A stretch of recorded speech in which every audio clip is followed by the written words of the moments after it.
Hey folks, we are here. We're going to do some pond to table meal for you today. I'm going to try to catch a panfish, a bluegill, maybe a crappie, a few. We'll take them and I'll show you how to clean them.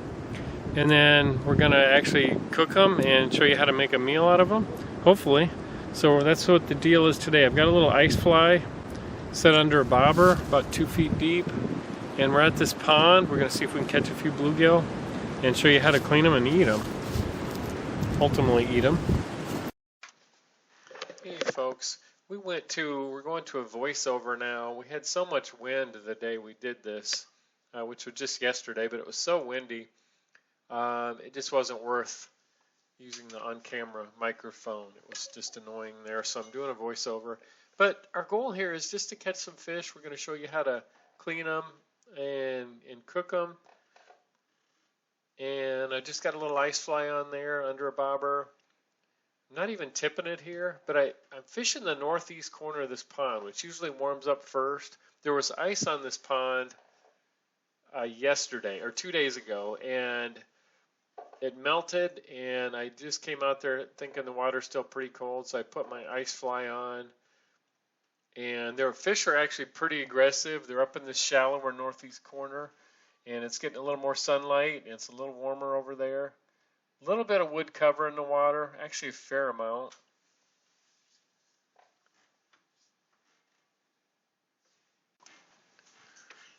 And we're reeling in some fish here. I'm kind of trying to reduce the numbers in this pond so that I increase the size, keeping more of the female bluegill and letting some of the larger males remain. They're the kind of the nest protectors. The big males are the ones you kind of want to throw back when it comes to bluegill if you want big fish in your pond.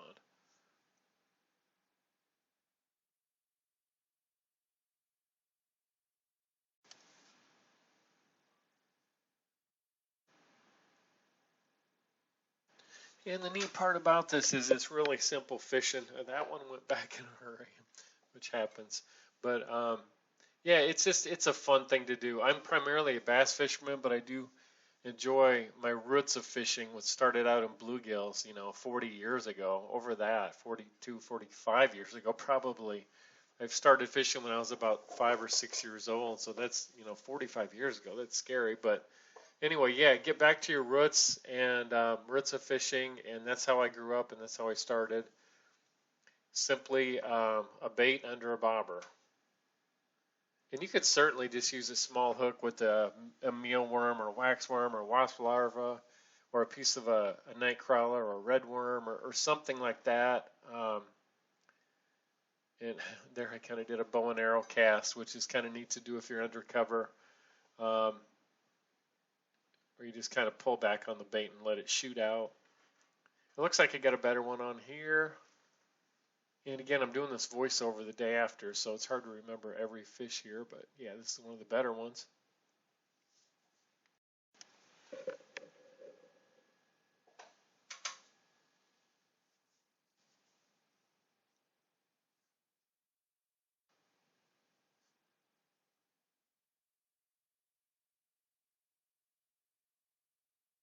And yeah, that's a really nice bluegill there.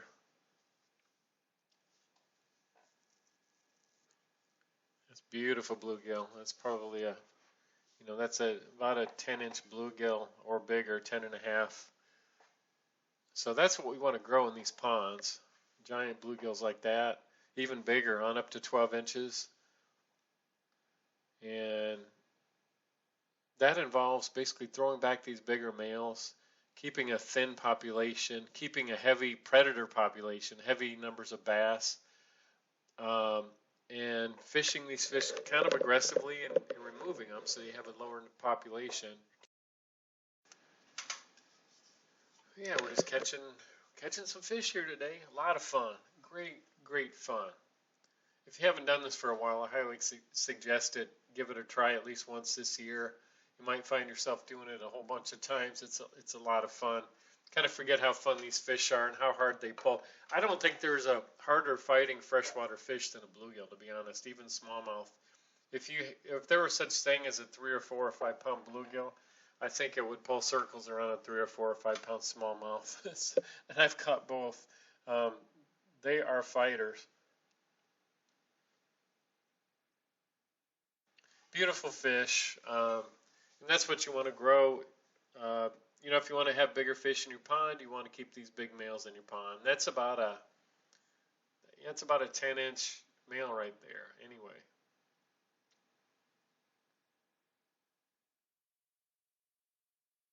Maybe not quite, 9.5, somewhere in that vicinity. It's going to go back in. I'm trying to thin the population so that we can grow bigger ones. And so part of that means I got to keep a lot of smaller ones, especially the females. And that's what some of these are here.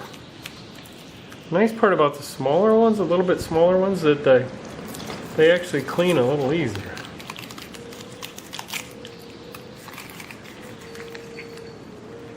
I have a tendency to dive too deep into that backbone sometimes. You can see though, you get the hang of this and it's really not difficult. And when you take the ribs out, you just fillet up and under them. Tuck your knife up and under so that you're not scraping down into the meat. You're scraping against the backside of the rib bone. You kind of get the hang of it after you do a few. So you just kind of go down along the top of the backbone and then curl your knife up under. So your blade tip's coming back towards the bone as you roll them off. You can go through a lot of them pretty quick when you get rolling. And you can use an electric knife. A lot of guys do that, especially if you're cleaning a lot of fish. It's a little easier. Well, it can be a lot easier to cut through the bones, especially. But this is kind of what I've always done. Like I said, some of these smaller ones don't leave a lot in the end for you, but you'll be surprised. They kind of stack up, and we'll cook these here in a bit and make ourselves some bluegill sandwiches, and we're gonna have some good food.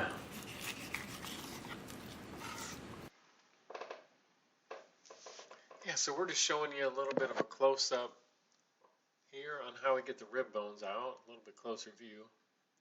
I just kind of have a tip of my fillet knife, a good sharp fillet knife, and roll it up under the rib bones. And here I just grab the tail section with my fingertips and get the blade between the meat and the inside layer of the skin there, and just hold the knife parallel to the floor or your cutting surface and kind of move forward with your knife, a little bit of a slicing motion. And with a good sharp knife, you'll be surprised at how easy that will be to do with a little bit of practice. And that's how I do it. I just slice the rib bones off each fillet after I take the fillet off. And then I'm showing you here, I'm just coming in from the back end, and I get the knife between the meat and the inside layer and just kind of peel it away. And you get most of the meat. On some of the smaller fish, you're gonna, there's gonna be traces here and there that you leave, unfortunately, but it's part of the deal. With a good sharp knife, you don't leave much left over. You get these pretty clean. And of course, the smaller the fish are, it's a little bit harder, a little more tedious to do a perfect job on these. And I'm not the world's leading expert by any means, but that's how I do it. And now we are getting ready for the pan with these fish. And what I do, I just get a good oil that burns well at a very high temperature, like avocado oil is my favorite. Canola oil is fine. Coconut oil, grapeseed oil. You want to use a high temperature oil, not like something like olive oil. Something with a high smoke point, one of those oils. And then what I did here is I rolled them in. I had tapioca flour and a little bit of white cornmeal. These aren't going to brown up as typically I wanted them to, because I did not have yellow cornmeal and I didn't have my rice flour, so I had to kind of mix and match a couple of oddball things there, but they'll be tasty nonetheless. My normal suggestion is to go with something like rice flour. It gets them really crispy. Maybe mix in a little cornmeal, yellow cornmeal, maybe some panko breadcrumbs, but the rice flour really seems to get them really crispy. We're just frying them here over medium-high to high temperature. It's a pan fry. You can see I don't have them like completely submerged in the oil. And you want to kind of leave them set still so they brown on the bottom. If you don't want to move them too much, or they won't brown as much.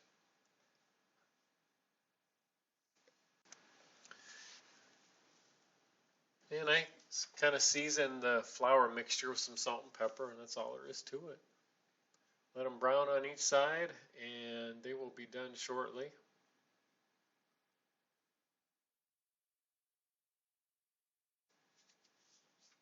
You kind of smash them down a bit to help even out the browning on the pan side.